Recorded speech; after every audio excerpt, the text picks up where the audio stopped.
Вистинската телевизија не би била вистинска, доколку на неа не се емитува програма наречена Вистина е. Следува студиското издание на редовната рубрика Вистина е на Вистинска телевизија. Презентираме факти, статистики, аргументи и други вистини. Овој пат во потрага по вистината за кикбоксот. На противникот.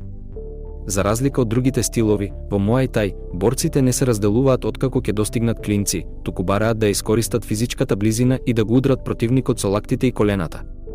Вистина е дека во 60-тите години на минатиот век, Осамо Ногучи, јапонски промотор на бокс, ги комбинираше основните техники на целосен контакт карате стил со елементи на Муај Тај, создавајќи ја оригиналната верзија на денешниот кикбокс. Од Муај Тај се разликува по одредени правила, на пример, Вистина е дека кикбоксот е еден од најпопуларните борбени спортови ширум светот. Вистина е дека кикбоксот го доби своето име од класичниот бокс, бидејќи покрај удари со рака вклучува и удари со нога. Вистина е дека кикбоксот се практикува за надпреварувачки, фитнес и рекреативни цели. Вистина е дека, како што сугерира неговото име, кикбоксот е впечатлив стил кој вклучува и други видови на удари. За овој спорт во денешното издание на Вистина е ќе разговараме со младиот кикбоксер Сунај Мифтар. Сунај, која е вистината за кикбоксот? Па, вистината за кикбоксот е дека кикбоксот е еден релативно нов спорт во боречките вештини. И тој е еден хибриден спорт кој е настанат од повеќе спортови како што се бокс, Муај Тај, тајландски бокс и карате. Во што се разликува кикбоксот од боксот? Првично, главно што може да се види е тоа што ударите со нога. Во боксот немам удари со нозе, а во кикбоксот покрај ударите со раци имам удари со нозе. Тоа е на прв печаток што можеме да го добиеме вака, например на телевизија кога гледаме. А исто така се разликува и според правилата. И двата спорта се делат на аматерски и професионален. Сега, професионалниот бокс трај 12 рунди, а професионалниот кикбокс трај 3 рунди. И двата се по 3 минути. Аматерскиот бокс трај 3 рунди по 3 минути, аматерскиот кикбокс трај 3 рунди по 2 минути. Тука се тие некои основни разлики помеѓу двата спорта. Колку дисциплини има кикбоксот и кои се? Во аматерски кикбокс има 6 дисциплини. Тие се делат на меки и тврди. Меките дисциплини се на татами, таму не сме да има тврди удари, не се оди на нокаут, чисто се оди на некој поентирање. Таму имаме 3 меки дисциплини. И потоа имаме 3 тврди дисциплини, така наречени. Тие се одвиваат во ринг. Тие се само има мали разлики помеѓу нив. Некои удари, пример во фул контакт дисциплината забранети се ударите од појас надолу, значи во нозе е забрането се удира. Во лоу кик и во К1 дозволено е да се удира по целото тело, со рака и со нога. И помеѓу лоу кик и К1 разликата е што во лоу кик е забрането да се удира колено, а во К1 е дозволено. А во професионалниот кикбокс има само една дисциплина, таа е К1, и таа е она комплетна дисциплина, нели, удари со колено, удари со нога по целото тело. Добро, а која е разликата помеѓу аматерска и професионална борба? Па, како што кажува самото име, аматерска и професионална борба, професионалци би требало да бидат луѓе кои на моја професија, значи тие се 100% посветени на тоа и тоа го работат, од тоа живеат. Тоа е една основна разлика, а друга разлика е во правилата, како што напоменав претходно, нели, 3 рунди по 2 минути е аматерски, 3 рунди по 3 минути е професионалната борба. Сега, во аматерските борби често пати се случува да се турнирски систем, значи може да траат по неколку дена, 2-3 дена по систем на елиминација. А професионалните борби се како еден шоу бизнис, исто како пеачите и така се е ствар на договор, значи некој организатор организира некој турнир под одредени правила, под одредена федерација и договара парови кои ќе се сретнат во рингот како што напоменав, под одредени правила, одредена килажа и така. Како се одвива еден тренинг во кикбокс? Професионален? Дали има разлика помеѓу професионален и аматерски? Па, разлика нема. Разлика помеѓу професионален и аматерски кикбокс не гледам, не би требало да има. Разлика би требало да има помеѓу надпреварувачки и рекреативен кикбокс. Пошто надпреварувачите, без разлика дали се аматери или професионалци, би требало да имате еден исти принцип на тренинг. То се состои трчање, значи кондиционо спремање, физичко спремање, работа со тегови и најбитно од се специфична подготовка, работа на спортот кој е. Зошто се одлучи баш за овој спорт? Па, уште од мал јас, не знам, фамилиарно да речам, вујко ми беше исто кикбоксер, боксер и така сум задоен. Кога започна да тренираш прв пат? Прв пат почнав да тренирам во 2009 година, на мои 10 години, во Битола, во мојот матичен клуб Академија за боречки вештини Занет-до. Таму тренирав се до своји 18 години и потоа се преселив тука во Скопје. Па една година така талкав по клубови. Потоа втората година почнав да тренирам и работам во клубот за боречки вештини Адора. Кога свати дека кикбоксот сакаш да биде твоја професија? Од самиот старт. Значи, само што почнав, никогаш не бев во мојата глава, знаев дека тоа ќе ми биде професија, еден ден ќе станам стварно кикбоксер, како што сакам, а не само рекреативно, како и сите деца кои тренираат и често менуваат спортови. Кога и каде беше твојот прв надпревар и како заврши? Мојот прв клубски надпревар беше нели во клубот како деца, каде што почнав. Првиот тој беше 2 недели од кога се запишав на тренинг. Првата борба ја победив, потоа во финале изгубив. А првиот меѓународен надпревар ми беше во Хрватска. Таму изгубив одма на старт. На колку надпревари имаш учествувано до сега? Па имам околу 20 на аматерски борби и 14 професионални. Како би ги поделил на надпревари не знам, бидејќи како што напоменав има турнирски системи, што значи во еден турнир може да имаш повеќе борби. Која борба секогаш ќе ја памтиш, која ти има оставено најголем впечаток? Па најголем впечаток еве сега би ја одвоил последната борба која се одвиваше во Јапонија, бидејќи целта и не знам сонот на голем број од кикбоксерите е Јапонија и јас успеав таму, стигнав, се изборив, таа ми остана посебен впечаток. Како од Македонија стигна до Јапонија? Па од Македонија стигнав прво во Холандија, јас настапувам за холандски клуб, Максджим. Таму тренирам и работам. Од таму преку тој клуб успеав да стигнам до Јапонија. Добро, а како стигна до Максджим, до Холандија? Приказната е интересна што прво јас се надпреварував против тој клуб. Во Турција се сретнав против борец од нивниот клуб.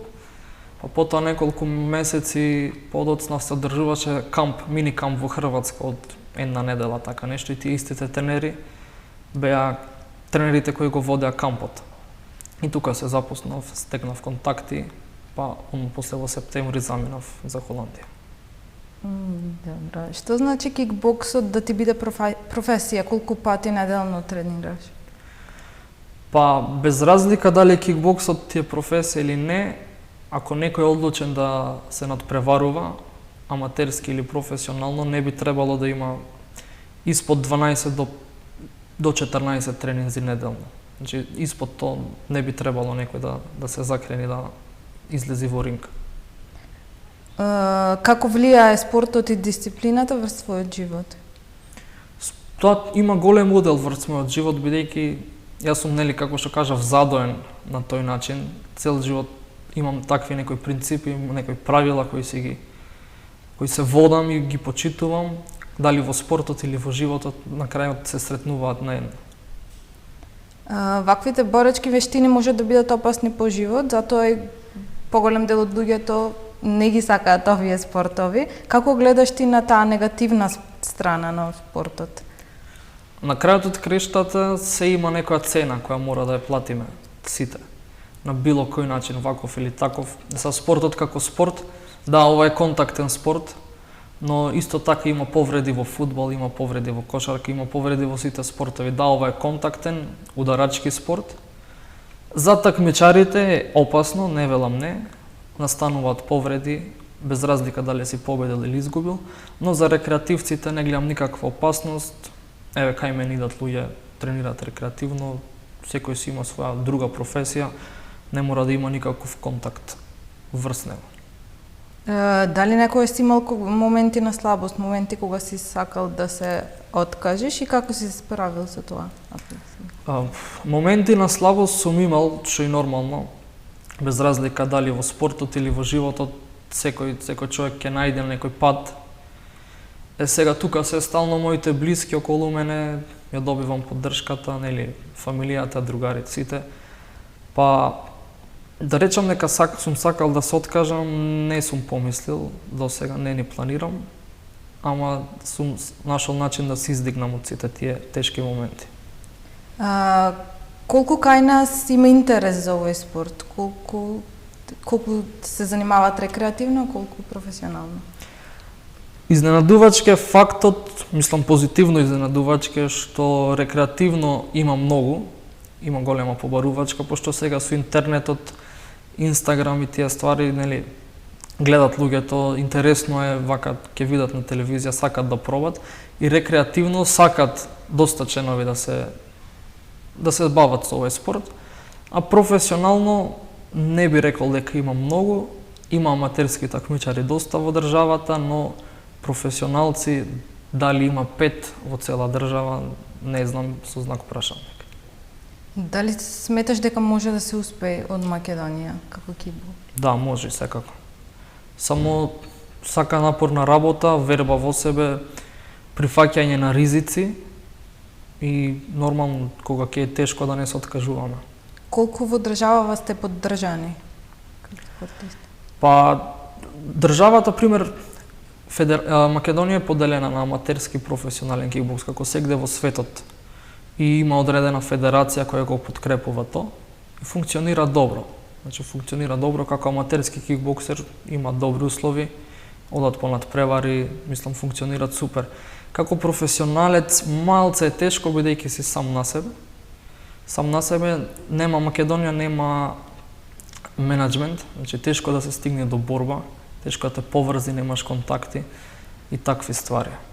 Тоа е разликата. Дали мислиш дека исто е ценет спортот како и другите спортови, фудбалот, ракометот? Не.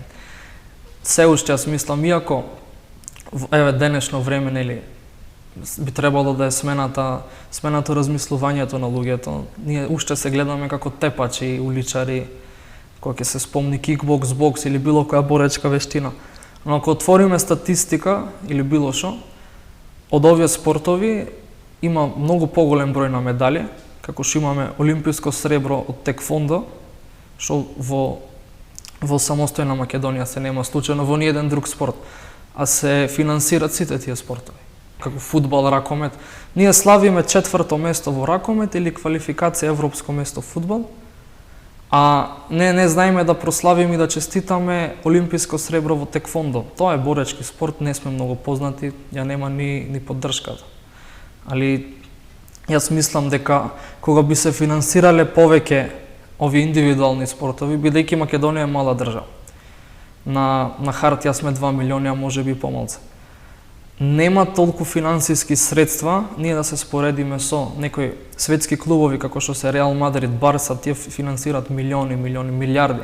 И за кога ние ќе му дајме пари на некој фудбалер за да тој може да конкурира со нив? Никогаш. А со многу помала сума да земи да се поддржи една бокс репрезентација, една боречка, џудо репрезентација, кикбокс репрезентација, индивидуален спорт, тогаш мислам дека ќе има многу поголем резултат. И друга работа е што нашата генетика, ние не сме створени да бидеме фудбалери, не сме створени кошаркари, никој нема во Македонија двометражи. Ние сите сме створени така помал, поексплозивен народ, повеќе би биле за атлетичари спремни, за и сите индивидуални спортови, како што биле гимнастика, боречки спортови, отколку тие групни спортови. Едноставно, мислам, тоа е дека грешна тактика на државата, ама тоа ми е мене јасно и сватливо, бидејќи таму може да се сврти, нели, поголем број на пари.